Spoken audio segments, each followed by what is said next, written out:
Here's a guy that I like. That's a nice way to reframe it.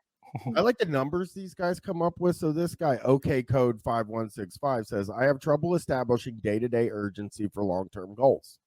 Now, it's funny I'm going to read this first sentence, and it's something that they all do that I find to be really funny. He goes, my urgency levels are either 0 if I don't have something immediately due, or 100 if a task is due today or tomorrow.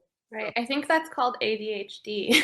I think that's what that is, right? Yeah, I think like some of this stuff is like there's like psychological stuff or whatever that you can, because maybe that's not a normal way to look at stuff.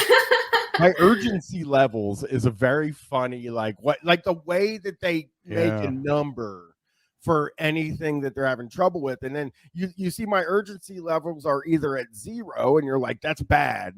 And then you expect them to say, or 10 when I have something due.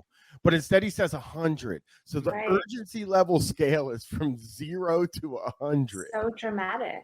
It's too much. There seems to be no in between. It causes trouble for long-term projects that require day-to-day effort. In the beginning of the day, I write down a few tasks I should complete by the end of the day and usually end up only finishing half of the first task. Oh. My efficiency is just trashed if something isn't immediately due. And Significant Ask is going to give some advice. And he goes, this is very frustrating. I've been there. What helped me was giving myself fake deadlines or asking people to give me deadlines. Even when they said, oh, no rush, it's up to you. I will not accept that and get a date from them. That's good advice. Yeah, I'm this is like maybe the closest one that I am.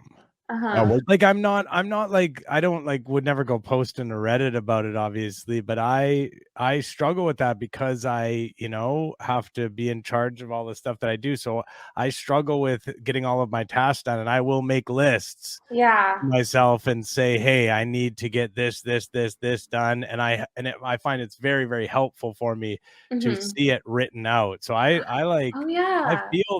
feel this like I think I might be a productivity guy. Well, this is the one that's closest to you, Chris. The one that's closest to you is episode 1, Sex Guys with Mike Hale.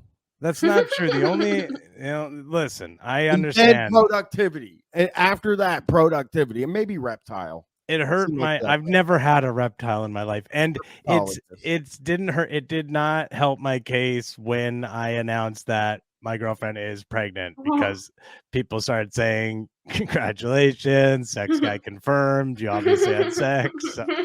Pineapple bed sheets are the real issue. Like, you can't be. We're not getting into the pineapple. Oh my gosh, do you have pineapple bed sheets? He does.